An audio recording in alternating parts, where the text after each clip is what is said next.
आलं तर लगेच आपल्या जीवनाचं कल्याण होते. हे दोन गोष्टी कळाल्या. पण त्याच्याही पुढे जाऊन शिवदास माऊलीला असं वाटू लागलं, आपण 10 वेळेस साधूच्या संगतीमध्ये असलं आणि एक वेळेस जत्रेला गेलं, माळेगावच्या जत्रेला जावं. माळेगावच्या मला एखाद्या याच वर्षी घेऊन गेलं माळेगावच्या.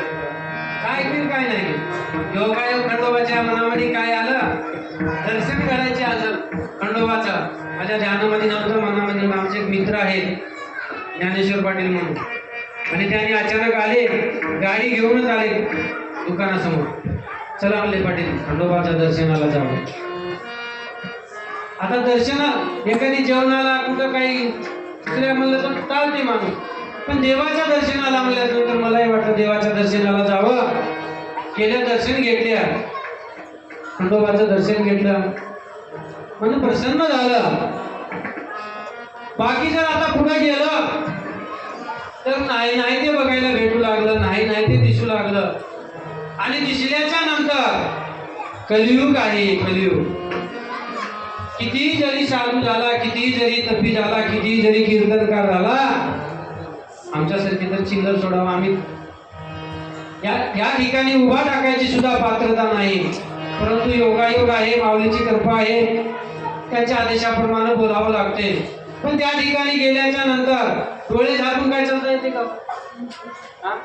चालता येत नाही. आणि डोळ्याच्या समोर तर काही काही विचित्र गोष्टी दिसू लागल्या आणि मनामध्ये नाही ते विचार येऊ लागले. मन आवरता मन कसं आहे, चंचल आहे. आणि माणसामध्ये एवढी ताकद नाही की मनाला आता तरी आपल्याला आवरणं होईल. आणि वाईट ठिकाणी मन जाऊ लागलं, नको ते डोळ्याला दिसू लागलं. आणि हे असं दिसू नये आणि वाईट भावनेकडं, वाईट मार्गाकडं, वाईट व्यसनाकडं असं जाऊ नये, असं शिवदास माऊलींना फार पूर्वी वाटलं. आणि त्यांनी देवाकडे विनंती केली. काय विनंती केली? अभंगाचं 3रं चरण.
वाईट विचार नको.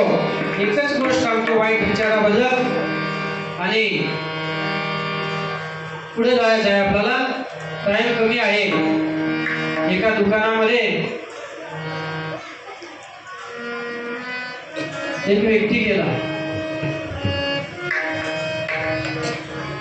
कोण्या दुकानामध्ये गेला? सोन्याच्या दुकानामध्ये गेला. सध्या सोन्यालाच भाव आहे, त्याच्यावरच समजू. सोन्याच्या दुकानामध्ये गेला, त्याला काहीतरी घ्यायचं होतं, आणि त्या त्याच दुकानामध्ये चोरी करण्यासाठी माझ्यासारखे काही चोर खूप दिवसापासून लक्ष ठेवून होते आणि तिथलं सोनं त्यांना पळवायचं होतं. आणि ते रेकी करून त्या दुकानची सर्व माहिती घेऊन 4-2 चोर सर्व फिल्डिंग लावून त्या ठिकाणी चोरी करण्यासाठी सज्ज झालेले होते. आणि एक व्यक्ती त्या ठिकाणी पैसे देऊन सोनं आणण्यासाठी गेला होता. लक्षपूर्वक आहे का? आपलं मन जर वाईट विषयाकडे गेलं तर काय होते बघा. आणि ते चोर टपून बसले वेळेची संधी साधण्याकरता. आणि गर्दी झाली दुकानामध्ये. हाही माणूस त्या दुकानात सोनं घेण्यासाठी गेला आणि अचानक ते 4 चोर त्या ठिकाणी आले आणि त्याने कसं चोरी करावं हे फार अभ्यासपूर्वक केलं होतं. काही जण सावकाराकडे गेले, ते विचारू लागले, हे विचारू लागले, भाव विचारू लागले, चांदी बघू लागले, सोनं बघू लागले. आणि काही जण आले आणि जे मेन सोन्याच्या वस्तू होत्या ते सोन्याच्या वस्तू हातामध्ये घेतल्या. त्यांच्या तोंडाला वगैरे काहीतरी बांधलेलं होतं आणि ते हातामध्ये घेतलं. ते हातामध्ये घेतल्याच्या नंतर हे जो गिरायक होता त्याची नजर सुद्धा त्या सोन्यावर गेली आणि त्या चोराची आणि या गिरायकाची नजर काय झाली बाबा, एक झाली. आणि एक झाल्या काही ओळखीचा नव्हता, काही मिळून गेलेला नव्हता, काहीच नव्हता. पण बघल्याच्या नंतर याच्या हातामध्ये एवढं लई सोनं बघितलं आणि वाईट वासना बघा. एक विचार मनामध्ये आला, अब्बा एवढं सोनं आपल्याला जर घ्यायला मिळालं असलं तर कसं होईल, असा वाईट विचार फक्त मनामध्ये आला. आणि यानं काय केलं, हसलं महाराज थोडं. फक्त त्या ज्याच्या हातामध्ये सोनं होतं त्याच्याकडे बघितलं आणि हसलं. आणि ते बघितलेलं आणि हसलेलं कशामध्ये गेलं, ते कॅमेऱ्यामध्ये गेलं, कैद झालं ते. आणि तेवढ्यामध्ये त्या चोरानं गुंगारा मारला आणि पळ काढला, निघून गेला बघा. त्या ठिकाणाहून तो निघून गेला. सावकार बोलू लागला, चोर चोर चोर चोर चोर चोर चोर बोलू लागला. पोलीस आले आणि हा देखील आता गांगरून गेला. सोनं घ्यायला आल्या पण आता इथं तुम्हीच भांगायला लागली म्हणला. आणि आता आपण काही सोनं घ्यायचं नाही, बाहेर थांबावं म्हणला. आणि बाहेर थांबला. चोर असणार कसं झाले, निघून गेले. तयारीमध्ये होते ते, निघून गेले. आणि लगेच पोलीस आले आणि बघितलं, CCTVचे फुटेज काढले आणि मागे घेऊन त्याला बघितलं, कोण आलं सकाळपासून दुकानामध्ये, कोणाचा हावभाव काय होता, कोणाचं काय होतं बघितलं. आणि त्या बघितण्यामध्ये ते चोर आलेलं आणि हा देखील त्या ठिकाणी गेलेला आणि त्याच्याकडे बघून हसलेला पोलिसाच्या नजरेत आलं. असे बघू लागले. असं बघल्याच्या नंतर झोपलेले दिसू लागले बघा. तवाच्यावर तिकडं इकडे एक जण आहे झोपलेले, मागे पाठी झोपलं नाही कोणी अजून, झोपलं. पण ते बघितल्याच्या नंतर हा हसलेला जो होता त्या ठिकाणी होता. आणि त्यांची नजर पोलिसाची नजर कसं राहते, पोलिसाच्या नजरेतून काही जाऊ शकत नाही. लगेच त्याला पकडलं, पोलीस स्टेशनला नेलं. सांग म्हणले कोण कोण होते, किती जण होते, कधीपासून हे तुमचा डाव चालू आहे आणि आतापर्यंत कुठं कुठं गेल्या आणि 8 दिवसाच्या खाली दुसऱ्या एका दुकानावर चोरी झालेली होती. असा भेदभाव मानला महाराज, असा भेदभाव मानला. काही चोरी केली होतं का यानं, काही नेलं होतं का, मागच्या चोरीशी काही संबंध, ह्या चोरीशी काही संबंध. पण फक्त कशामुळं त्याच्या मनामध्ये थोडासा वाईट विचार आला आणि बेदम मार खाला. घरचेला पता नको, 3 दिवस तिथं मार खाला. आता काय काय भानगड झाल्या पुढे तो विषय वेगळा आहे. दृष्टांत संपला. एकच सांगायचं आहे मला की आपल्या मनामध्ये अनेक प्रकारचे वाईट विषय आहेत. ते विषयामध्ये गेल्यावर तर अजून शिक्षा जास्त आहे. पण थोडासा विषय मनामध्ये वाईट येईल आणि आपली बसगत होईल असं शिवदास स्वामीला वाटलं. आणि देवाकडे लागले, देवा नको रे म्हणले, माझ्या मनामध्ये काही वाईट विषय नको. आणि एकच असू दे, तुझं प्रेमानं तुझं नाव घेण्यासाठी, तुझं गुणगान करायसाठी. प्रेमानं नाव घेतल्यानंतर काय होते, संतांना माहित होतं प्रेमाचा गीता पार्वतीचा पती नसवडी संगती प्रेमाची पवन या वेडा भोवता महाराज. डायरेक्ट देवाच्या संगतीमध्ये आपण आल्याच्या नंतर, प्रेमानं गुणगान केल्याच्या नंतर देवाला काहीच सांगावं लागत नाही, बँकेचं कर्ज घ्यावं लागत नाही, घरकुलाची फाईल मंजूर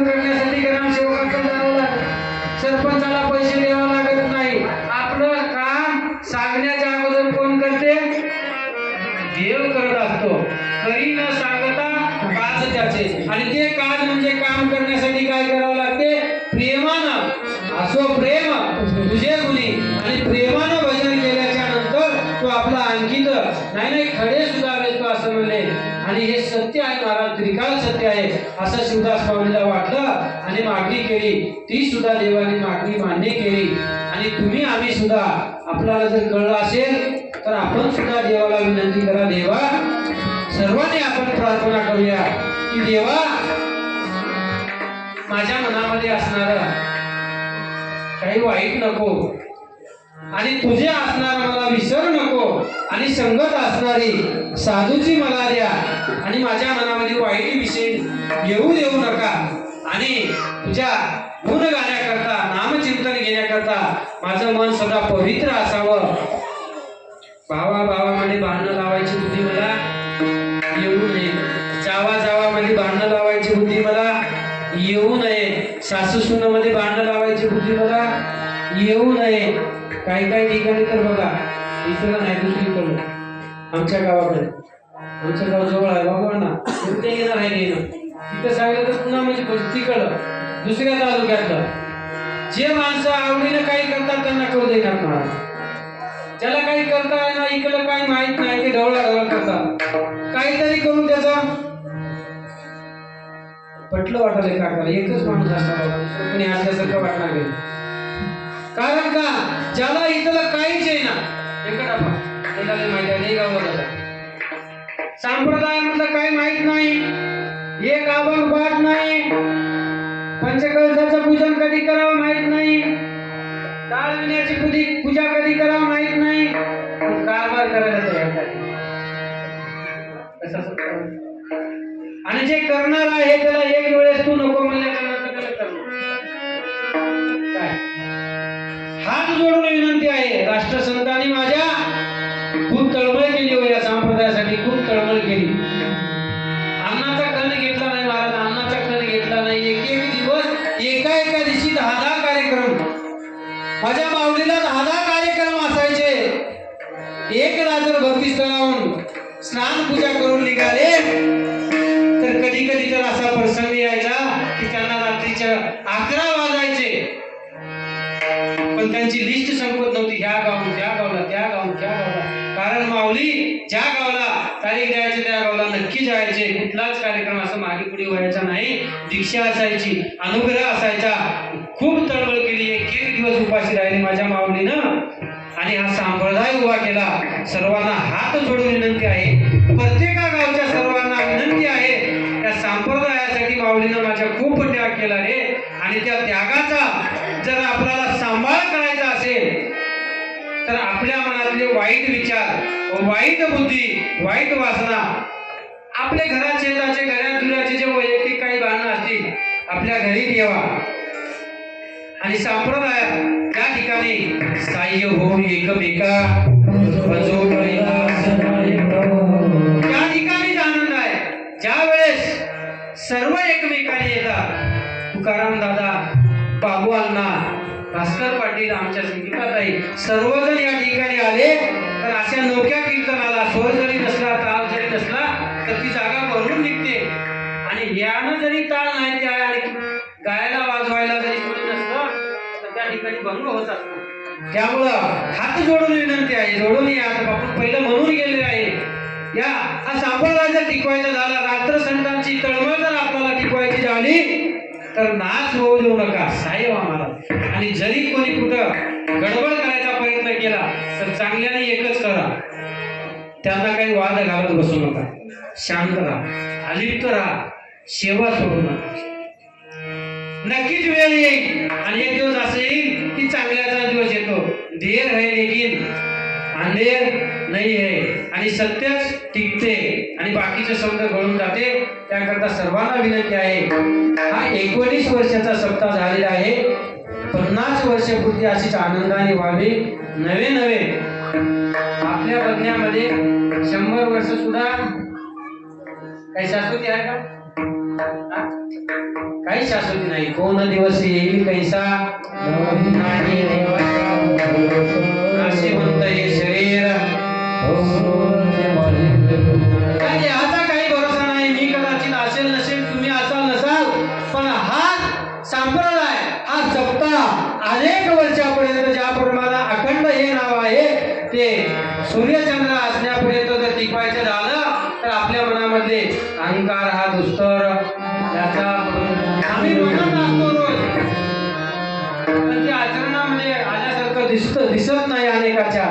अहंकार दुसरं त्याचा पदाविसर म्हणता आणि गगन बाहेर गेल्याच्या नंतर असं म्हणायचं नव्हतं त्यांना, जाऊ दे असं करायचं नाही. संप्रदाय लिखवा संध्याला हात जोडून विनंती करतो आणि माऊली ज्याप्रमाणे सांगितलं आपणही विनंती करा, देवा तुझा विसर पडू नये, संघ साधूचा असावा, माझ्या मनात काही वाईट विचार नको आणि प्रेमाला तुझं वर्णन करण्याची माझी बुद्धी दे. आणि असं जर करशील देवा एक जन्म नाही तर अनेक जन्म तुझा दास व्हायला मी तयार आहे.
तुझ्याच माऊलीने काय सांगितलं देवा, माझ्या हे 4 मागण्या जर आपण मान्य केला तर मी माहीत झालं की काय मागलं शिवदास माऊलीनं?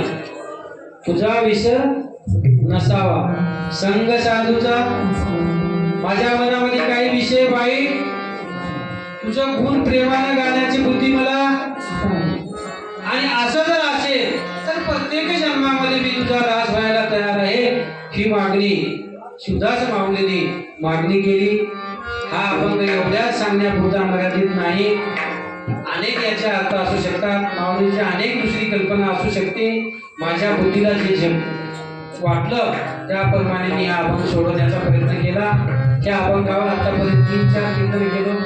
ज्या ठिकाणी गेले त्या ठिकाणी वेगळं वेगळं सुचतं, वेगळं वेगळं बोलून घेतो देव, आणि त्याप्रमाणे मी हा अभंग सोडवण्याचा प्रयत्न केला. वेळ कमी आहे. जाता जाता एकच सांगेन, आता सांगितल्याप्रमाणे सप्ताह टिकवायचे ना. एकच काम करा, या ठिकाणी येऊन माझं नाव वाढल ही अपेक्षा करू नका. नाव कशानं वाढते? कोण्याही गावामध्ये जा, व्यंकट महाराज जर म्हणलं तर कारल्याचे का? कोणाला भांडण केले का त्याने? कोणाला आरेरावी केली का? मजाशिवाय तिथं काही जमना म्हणले का? किंवा मीच करतो कोणी येऊ नका म्हणले का? तर त्यांचं नाव झालं. आमच्या काही गायन केल्या, गावामध्ये केले का? सुरुवातीला कोणासोबत स्पर्धा केली का? तू बाबा तुला येणार मीच म्हणतो म्हणले का? पण त्यांनी जिद्द केली, मेहनत केली. नाही त्या ठिकाणी कार्यक्रमाला गेला आणि त्याची दखल घेऊन त्यांना काय करावं लागलं? पुरस्कार द्यावा लागला.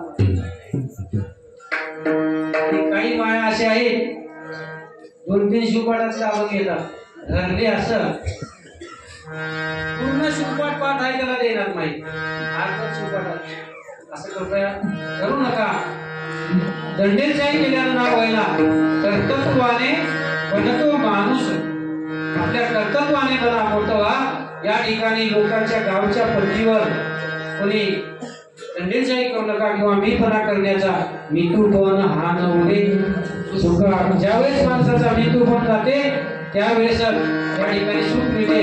असं सुख सर्वांना प्राप्त होण्यासाठी आपले सर्व सगळ्याची काळजी सोडून हा संप्रदाय टिकवण्याचा प्रयत्न करा आणि आनंदानं ते नाव घ्या, चिंतन करा आणि आपल्या लेकराला इकडे आणा.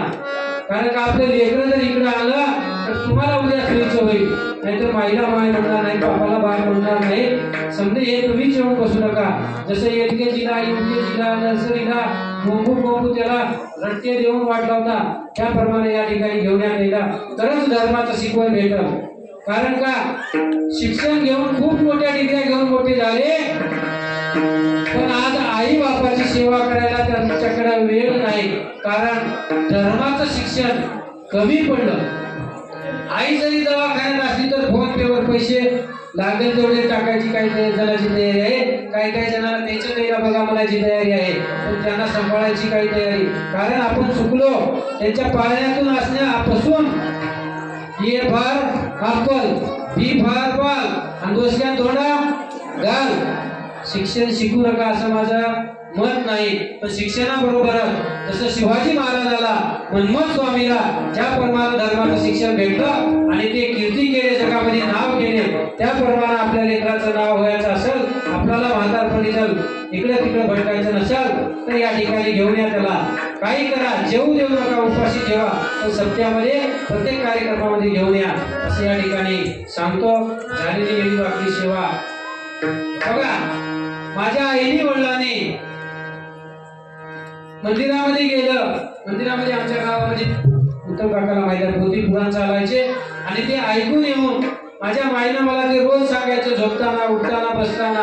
ते खूप ते माझ्या मनामध्ये बिंबवलं की असं करू नये, देवाच्या मार्गामध्ये राहा, संतांच्या मार्गामध्ये राहा, वडील जाण्याचा मान ठेवा असं मला त्यांनी शिकवलं, कोचू भरलं. म्हणून आज माझ्या 5 बहिणी, मी आणि जवळपास 12-13 भाचे आणि 5 भाच्या जेवढे बी परिवार आहे, एकही व्यसनाधीन झालेलं नाही किंवा वाईट उलट बोलायचं राहिलं नाही. एवढ्यासाठी सांगायचं आहे की आपण चांगल्या संगतीत आणल्यावर त्याचा परिणाम होतो. लेकरं बिघडले म्हणून बोबलण्यापेक्षा त्यांना संस्कार चांगले लावा. जेणेकरून तो वाया जाणार नाही, आपल्यालाही वाया जायची पाळी येणार नाही. हे तुम्हाला हात जोडून सांगतो, तुमचे लेकरू म्हणून सांगतो आणि विनंती करतो. झालेली सेवा आई वडिलांच्या चरणी, भगवंताच्या चरणी, माझे गुरु सद्गुरू डॉक्टर विरूपाक्षाच्या चरणी, राष्ट्रसंतांच्या चरणी, सर्वांच्या चरणी या ठिकाणी समर्पित करतो. आणि माझं काही वाकडे शब्द गेलेला असेल, विचार वेगळा निघाला असेल, स्वर कविता झाला असेल तर पदर पसरतो, माफी मागतो, माफ करा. कारण वेळ 2-2.5 तासाचा लागतो कीर्तनाला, अर्ध्या तासात काही त्याचं बेसपीट होत नाही. आणि धावत्या योगामध्ये काही वाईट बोललं असेल तर माफ करा, अज्ञानी आहे आणि तुमचा लेकरासारखं मला माफ करा. आणि जे काही चांगलं असेल तर गुरु माऊलीचा प्रसाद म्हणून घरी घेऊन जा. ही माझी पुष्प पूजा.